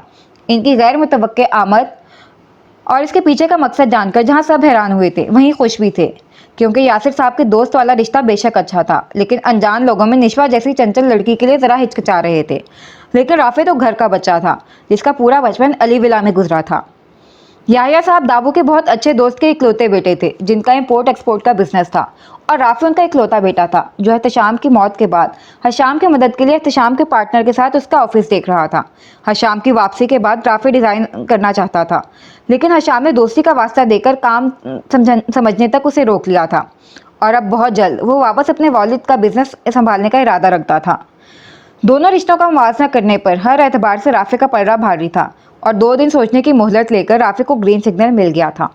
और आज राफी की 3 अफराद पर मुश्तमिल फैमिली अली विला में डिनर पर मदऊ थी।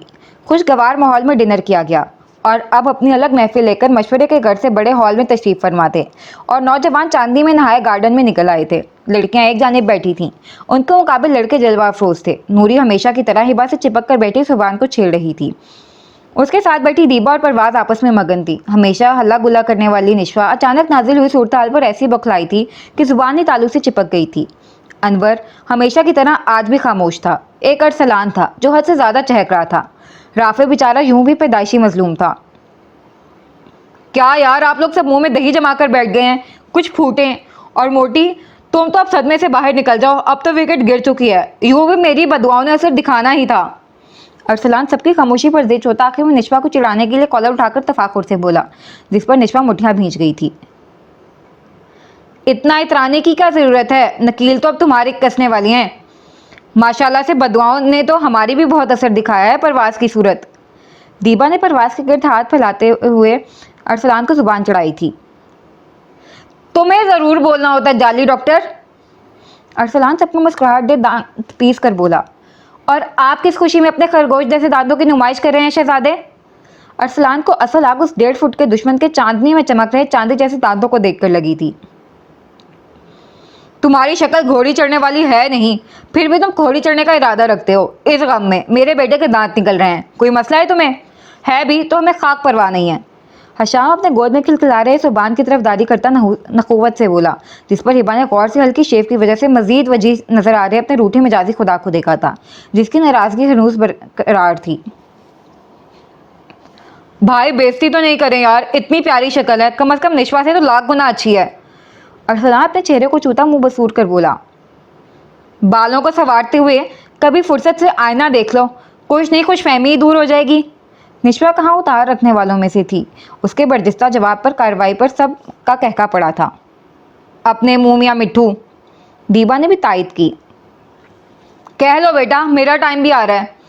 अगर जो मैंने तुम दो चुड़ैलों की लेपा पोती वाली हैशटैग डेंटिंग पेंटिंग वाली वीडियो बनाकर तुम्हारे रगे और रोगन का राज ना अफशा किया ना, तो मेरा नाम बदल देना। अरसलान अपनी जगह खड़ा होता मुझे उठाकर बोला, बजीदे शौक, हम भी तुम्हारी सैलून वाली वीडियो वायरल करने में ज़्यादा देर नहीं लगाएंगे। निशवा फौरन दिल जलाने वाली मुस्कुराहट के बाद बोली, बेटा मैं तो सैलून ही गया था, तुम लोग शादी पर पूरी मेकअप की तह परत चढ़ा लेते हो, वरना ये शक्ल और शुक्र, तोबा तोबा। अरसलान ने फौरन कानों को हाथ लगाए थे। ऐसे तो नहीं काइम भाई, इतनी प्यारी है निशवा पिया। नूरी तड़प कर टोक गई थी। उसे अपनी जैसी निशवा जो बहुत पसंद थी। इन चुड़ैलों को छोड़ो क्यूट भाभी जी, मुझे तो बस आप प्यारी लगती हैं। क्यों अनवर भाई, है ना हमारी लिटिल भाभी प्यारी। अरसलान शरारत से कहते हुए अचानक ही खामोश बैठे अनवर को घसीट गया। अचानक हमले पर बेचारा अनवर बौखलाकर खड़ा हो गया था, जिस पर सबने मुस्कुराहट जब्त की थी। मेरे सर में दर्द है, मैं आराम करने जा रहा हूँ। अनवर पेशानी मसलता फौरन से पहले वहाँ से रवाना हुआ था। हशाम भी कोई कॉल सुनने साइड पर चला गया। आहान तो यूं भी मौजूद नहीं था। लो, ये तो शर्मा गए। अरसलान ने अपना सर खुजाया। तुम बेशरम हो तो ज़रूरी है क्या पूरी दुनिया का बेशरम होना। निशवा हया से गुलाल हुई। नूरी को लिए वहाँ से निकली थी, साथ साथ बाकी सब भी निकल गए थे। अब वहाँ सिर्फ राफे और अरसलान बचे थे। राफे मौके गनीमत जानकर वहाँ से निकलने ही लगा था कि अरसलान शरीर मुस्कुराहट के साथ राह में हायल हुआ। अब ज़रा तफसील में जाकर बताएं राफे साहब कि ये सब क्या चक्कर है। अरसलान राफे के गिर्द चक्कर काटता भारी आवाज़ में इस्तफसार कर गया। क्या सब। राफे अनजान हुआ। यही राफे साहब जो आपने शेर के बोल को हकीकत में डाला है। मतलब लोग डरते हैं कातिल की परछाई से, हमने कातिल के दिल में भी घर कर लिया। अरसलान के मानी के इस अंदाज पर राफे बेचारा खुद को कोस कर रह गया था। तुम गलत समझ रहे हो, ऐसा कुछ नहीं है। ये रिश्ता सरासर मम्मा बाबा की ख्वाहिश है। तुम मेरे चक्कर काटना बंद करो यार, अच्छे खासे बंदे का कॉन्फिडेंस डाउन कर देते हो। राफे अरसलान की मानी के इस मुस्कुराहट और महवर पर घूमने से अच्छा खासा कंफ्यूज हो गया था। मम्मा बाबा का फरमा बरदार बच्चा, आपकी शक्ल मुबारक तो कोई और ही राज अफचा कर रही है, लेकिन खैर है, हम आपकी सादतमंदी पर फिलहाल ही मान ले आते हैं, बाकी बात की बात है। अरसलान राफे के कंधे पर हाथ रखता एहसान करने के अंदाज में बोला, मेहरबानी आपकी जनाब। जान बची तो लाखों पाव के मुस्ताक राफे हाथ जोड़कर शुक्रिया अदा करता अंदर की तरफ बढ़ा था। उसके पीछे अरसलान भी हॉल में दाखिल हुआ, जहां सब खुशगपियों में मसरूफ थे, क्योंकि सबकी बाहमी मुशावरत से अगले महीने की तारीख अरसलान की शादी और निशवा की मंगनी के लिए तय पाई थी। अब अगला सीन। हशाम थके थके कदम उठाता खराब मूड के साथ कमरे में दाखिल हुआ था, लेकिन सामने ही बेड पर बैठी फ्रेश हिबा और शहजादे सोबान ने उसकी तबीयत पर छाई सुस्ती हवा करके बिल्कुल ताज़ा दम कर दिया था। लेकिन वो मुंह बना के बिगड़े राविये ठीक किए हनूज सर्दो स्पाट चेहरा लिए सोफे की तरफ बढ़ा था, जब हिबा फुर्ती से उस तक आई थी और बिना हशाम को समझने का मौका दिए उसका कोट और ब्रीफकेस लेकर कबर्ड की तरफ बढ़ गई थी। ये क्या मजाक है। हशाम ने माथे पर बल लिए कबर्ड में मुंह घुसाए खड़ी हिबा की पश्त को घूरते हुए दुरुस्त अंदाज में पूछा, आपके कपड़े। हिबा ट्राउजर शर्ट लेकर उसकी तरफ मुड़ी थी। मेहरबानी, लेकिन ज़रूरत नहीं इस एहसान की। मेरे हाथ पर अल्हम्दुलिल्लाह सलामत हैं, मैं ये कर सकता हूँ।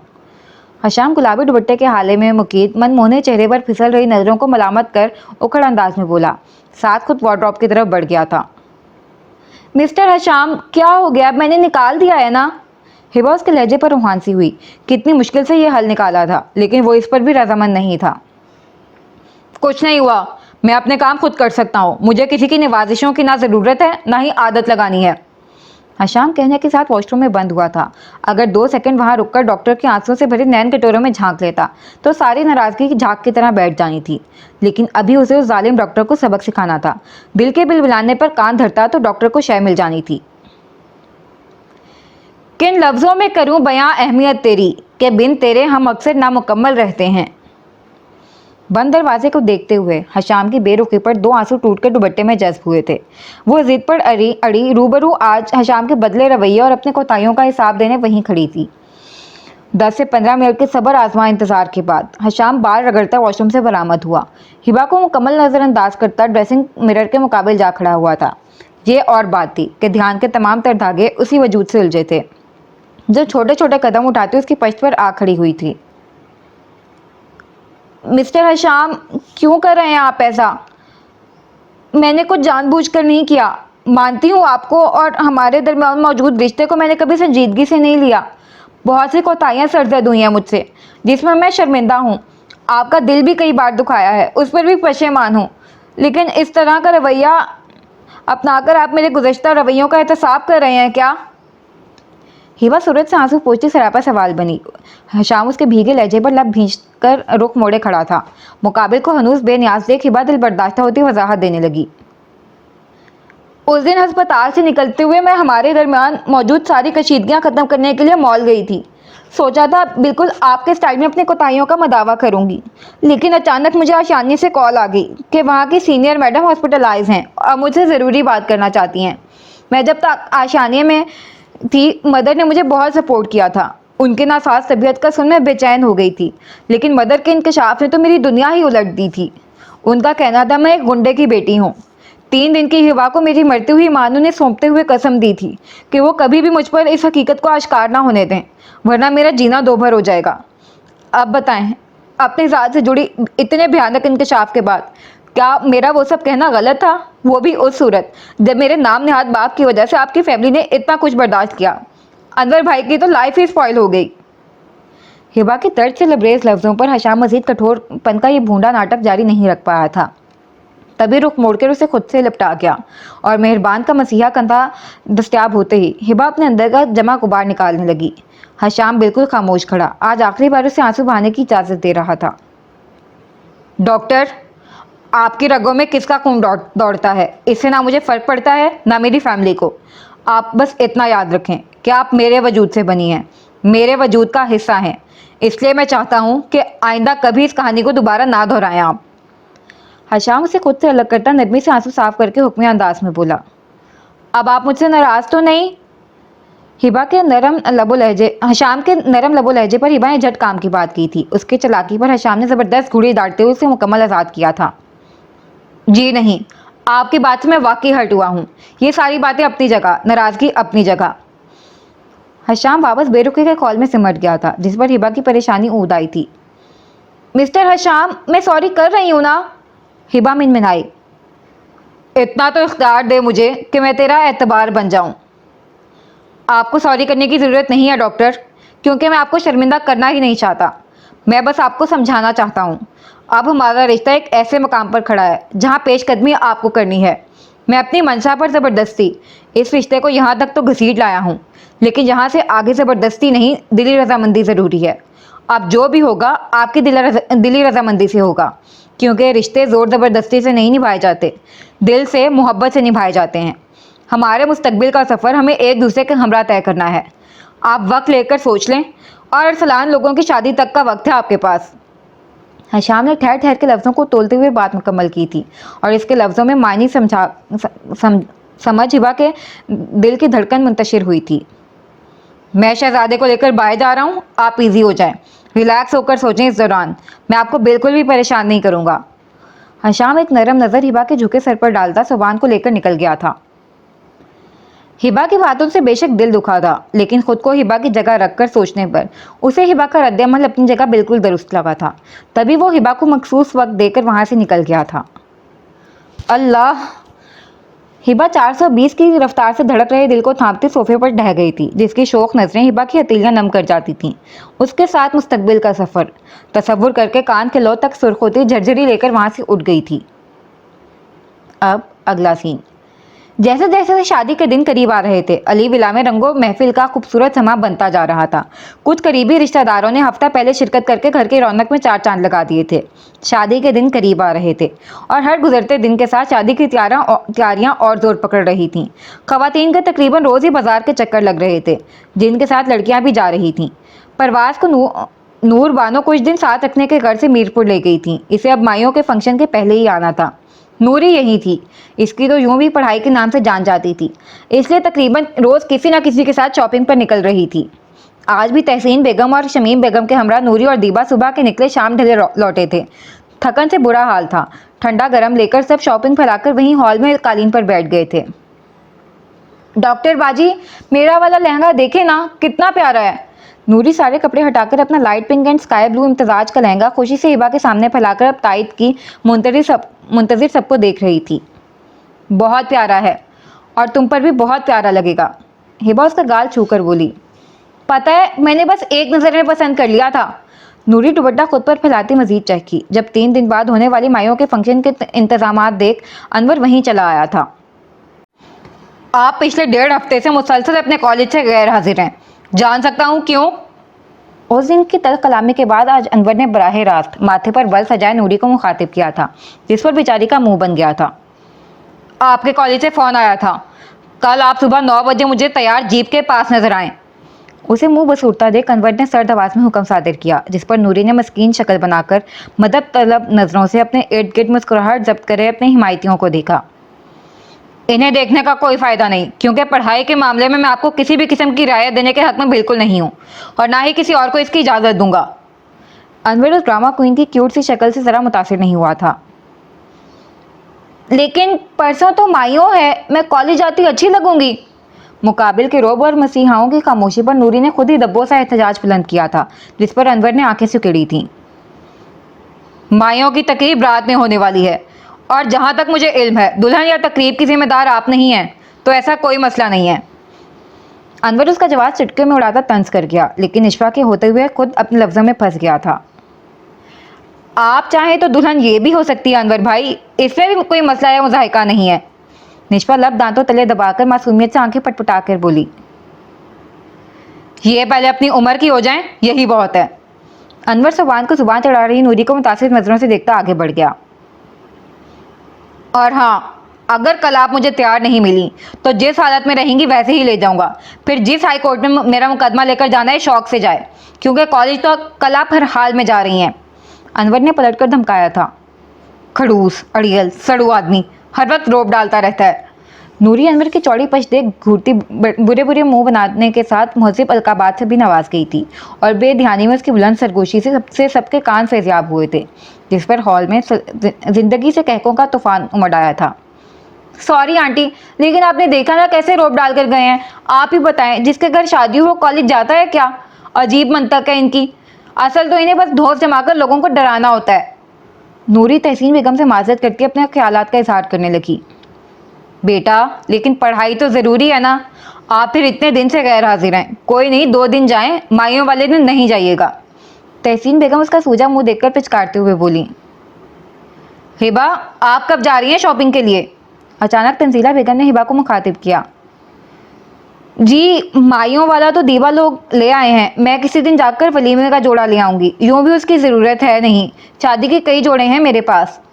हिबा शॉपिंग को उलट पुलट के देखती भुज्जा दिल के साथ बोली। वो हशाम की मुंतजिर थी, लेकिन वो था कि इस पर ध्यान ही नहीं दे रहा था। ऐसे कैसे? कल ही जाकर हशाम के साथ शॉपिंग कराएं। एक तो ये लड़का भी ना अल्लाह जाने कहाँ होता है, घर नज़र ही नहीं आता। आए आज वो घर, ज़रा पूछती हूँ इससे। तंजीला बेगम को अचानक हशाम पर तप चढ़ी थी, जो आजकल घर कम ही पाया जाता था। हिबा मुबहिम सा मुस्कुराते सुबान को लेकर ऊपर चली गई थी। दीबा भी अपने शॉपिंग बैग्स मुलाजमा की मदद से उठाकर अपने कमरे की तरफ बढ़ी थी। अब अगला सीन। देख मुन्नू, मैं एक बार फिर तुझे तरीके से समझा रही हूँ। खबरदार जो वहाँ जाकर तूने मेरी नाक कटाई। सलीके से रहना जैसे लड़कियाँ रहती हैं, और खुदा का वास्ता छोड़ दे अपने ये मर्दमार काम। नूर बानो पिछले कई दिन से प्रवास को ससुराल में जिंदगी उन्वान पर बाज़ाब्ता क्लासेस दे रही थी। उसे अपने कैमरे का उलट पुलट कर मुआयना करता देख झल्ला के हाथ जोड़ गई। क्या है अम्मा, क्यों हर वक्त तो मेरे काम के पीछे पड़ी होती है? शौक है मेरा, ये नहीं छोड़ सकती इसे मैं। वैसे भी वहाँ सबको मेरी सलाहियतों पर फख्र है। सच्चे कदरदान है वो लोग, तेरी तरह दिन रात ताने नहीं मारते। मुंतहा कैमरा साइड चारपाई पर रखती मुंह बसूर कर बोली। वाह, आफरीन है। अगर जो उन लोगों ने फ़राक दिली का मुजाहरा करते हुए तुम्हें सराह दिया तो इसका मतलब ये हो गया कि तुम फैला कर ही बैठ जाओ और घरदारी पर फातिहा पढ़ लो। नूर बानो बेटी की तंज पर तप के बोली। अम्मा, क्या घरदारी लगा रखा है यार। नौकरी करना, वो भी जर्नलिस्ट की, कोई आसान काम नहीं होता। और इतलाक के लिए अर्ज है, चूल्हा फूकने से ज़्यादा मुश्किल होता है कैमरा पकड़ना। मुंतहा माँ के चिढ़ने पर बदमजा हुई। देख मुन्नू, मैंने अब जूती उतार लेनी है।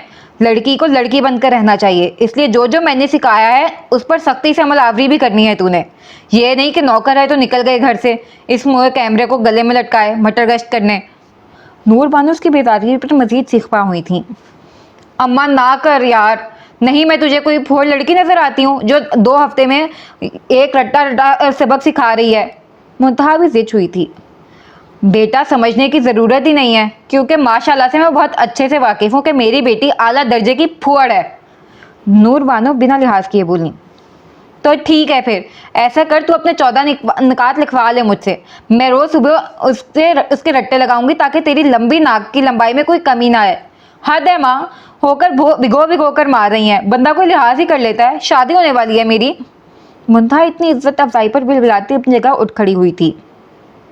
मैं वही तुम्हें एहसास दिलाने की कोशिश कर रही हूँ कि शादी होने वाली है अब तुम्हारी। निकाह हो चुका है 7-8 महीने पहले, लेकिन तुम्हें कोई एहसास ही नहीं है। नूर बानो कहाँ हिसाब रखने वाली थी। यही तो असल गम है कि निकाह का बंदा गले में क्यों पड़ा हुआ। शादी ना हुई, सजा हो गई। इससे तो बेहतर था कि मैं उस शीदे का मुंह सुजाकर उस दिन भाग जाती। कम से कम। अम्मा! मुंतहा की दुआइयों पर ब्रेक नूर बानो की हवाई चप्पल ने लगाया था। खबरदार जो कुछ फजूल बका तो। अनवर आज हवेली की ज़मीनों का कुछ मामला देखने आया है। हम भी तैयार हैं, कल तो जाना है। बेहतर है आज रात ही निकल जाएं। मेरे इसरार पर उसने एक बच्चे ने वहाँ अलग रिहाइश का इंतज़ाम भी किया है।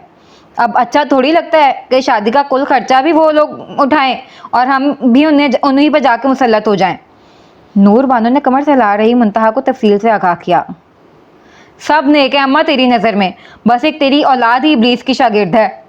मुंतहा की फराटे भरती जुबान ने उसे दोबारा नूर बानो की चप्पल से हम कलाम करा दिया था, जिस पर वो भुनाते अंदर कमरे में गायब हो गई थी। अब अगला सीन है। ये क्या है और यहाँ क्यों है? दीबा ने चुंबे से अपने बेड पर रखे लंबे से बॉक्स को देखा था। खैर ये रखा हूँ, फिर देखती हूँ क्या है। दीबा हाथ में पकड़ा प्रेस पाइयों का जोड़ा उठाए कबर्ड की तरफ बढ़ी थी। वहां अपना लहंगा और अहान की शलवार कमीज हैंग करने लगी। तब तक अहान भी ट्राउजर शर्ट में मलबूस वॉशरूम से निकल आया था। ये आप लाए हैं अहान? दीबा ने बॉक्स की तरफ इशारा करते हुए इस्तफसार किया था। जी, थाने से वापसी पर बुटीक की तरफ से गुजरना हुआ, डिस्प्ले पर यह नजर आ गया और इसमें मुझे आप नजर आ गई, तो बस फिर बिना वक्त का ज़िया किया इसे अपनी हिरासत में ले लिया। अहान बॉक्स उठाकर कबर्ड के पास आंखों में इश्ताक लिए बॉक्स को देख रही दीबा के करीब आता मुतवस्सम लहजे में बोला। अच्छा थानेदार साहब, तो अब ये भी आप ही बता दें इसमें क्या है। दीबा सीने पर बाजू फोल्ड करते आंखों में चमक लिए बोली। जो हुक्म मिसेस थानेदार। अहान ने सर को जरा सा खम दिया। उसके अंदाज पर दीबा दिलकशी से मुस्कुराई थी। इस बॉक्स में है एक नफीस सी खूबसूरत सी साड़ी, जिसकी कदरों कीमत परसों पहनकर आप बढ़ा देंगी। अहान बॉक्स दीबा की तरफ बढ़ाते हुए निसार होते अंदाज में बोला। व्हाट? साड़ी? दीबा की तहैयुर से आंख खुली थी। साथ अपना फेयरवेल याद आया, जब वो अपने फ्रेंड्स के जोर देने पर साड़ी पहनकर गिर गई थी और स्टेज पर गिरते गिरते बच गई थी। मैं नहीं ले रही है बेहुदा लिबास, सॉरी, लेकिन आप इसे वापस कर दें। दीबा ने साड़ी के साथ हुआ बुरा तजर्बा याद करके झुरझुरी ली थी। कमॉन दीबा यार, कोई बेहुदा नहीं है, मैंने इसकी निफासत देखकर ही उसे आपके लिए ख़रीदा है। 3/4 स्लीव्स हैं, हाफ कॉलर नेक है एंड नेट तो बिल्कुल भी नहीं है। फिर आपको लगता है कोई बेहुदा आउटफिट मैं आपको पहनने दूंगा, वो भी फैमिली फंक्शन में?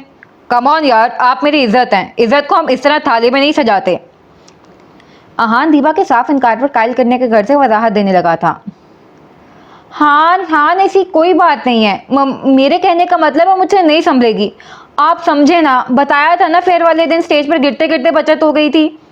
दीबा मुंह मसूर के कहती लाइट ऑफ करके बेड पर जा बैठी थी। दीबा यार, ये तो कोई जवाब नहीं हुआ। फिर आप थोड़ी पहनेंगी, ब्यूटिशियन आपको पहना देगी और मुझे यकीन है आप कैरी कर लेंगी। अहान बेड पर उसके करीब चला आया था। दिल की अजीब ही जिद थी दीबा को साड़ी में देखने की, जिसे वो 3 दिन बाद वलीमे के फंक्शन में पूरी करना चाह रहा था। अहान, ये अकेले मुझसे कैरी नहीं होगा। अहान के इशारे पर दीबा ने नीम रजामंदी जाहिर की।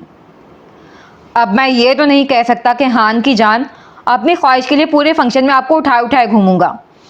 क्योंकि ना आप मुझे ऐसा करने देंगी, ना ये हमारे बेस्ट फ्रेंड्स वाले कपल पर सूट करेगा।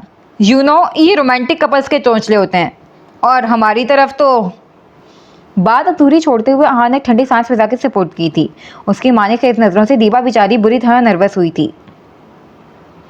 आप जाएं, कल माइयों है, हमें जल्दी जागना है। दीवा ढोल की तरह बज रहे धड़कनों पर काबू पाती बामुश्किल बोली, क्योंकि अहान की शौक नजरें आज कोई और ही दास्तान सुनाना चाह रही थीं, जिससे दीवा की हथेलियां नम हुई थीं। वाकई चला जाऊं? अहान ने थोड़ा करीब होकर गंभीर सरगोशी की, जिस पर दीवा का तनफ्फुसी निज़ाम मुतासिर हुआ था। अचानक ही कमरे की आबो हवा में पुरफसूम हुआ था। कमरे की फिजाओं तरन्नम हुई, अनकही मासूम मोहब्बत की दास्तान गुनगुनाने लगी थी। इस पर दीबा को खुद से बेगाना होने की तलकीन करती अहान की खुमार आलूद नजरें। तलसमी माहौल में जकड़ी बेबस दीबा कुछ कहने की ख्वाहिश में गुलाबी लब फड़फड़ा के रह गई। अहान के लिए दिल में दोस्ती से बहुत ज़्यादा अंश हुआ था, वो बहुत पहले ही महसूस कर गई थी। उसकी पुरशोख नज़रों पर दिल के बदलती ताल भी बाखूबी महसूस कर रही थी, लेकिन इजहार की हिम्मत आज शादी के 6 माह बाद भी मफकूद थी। कुछ पूछा है दीबा? क्या आप मेरे लिए दोस्ती से हटकर जज्बात रखती हैं, या अब भी हम दोस्त ही हैं? अगर हाँ तो मुझे कोई मसला नहीं, मोहब्बत रूह से होती है, मैं मुंतज़िर रहूँगा।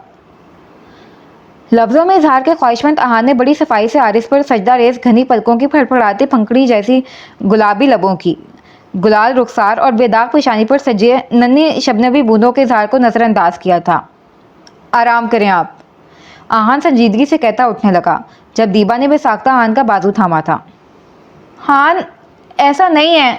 आप जानते हैं मैं हमेशा से आपके सबसे ज़्यादा करीब रही हूँ, अपनी हर उलझन आपसे शेयर की है, अब भी करना चाह रही हूँ, बट आप समझे ना, मुझसे नहीं होगा ये। दीवा उसका बाजू थामे नज़र झुकाकर मुजरिमों की तरह बोली। उसके इजहार के इस अनोखे मगर हसीन अंदाज में अहान के लब बेसाख्ता मुस्कुराए थे, लेकिन उसे सताने की गर्ज से मुस्कुराहट जब्त करता कदरे रोबदार अंदाज में गोया हुआ। मिसेस अहान, आपके मिस्टर अहान से मोहब्बत को उलझन का नाम दे रही हैं। बहुत मायूसी हुई है हमें आपके लफ्ज़ों से।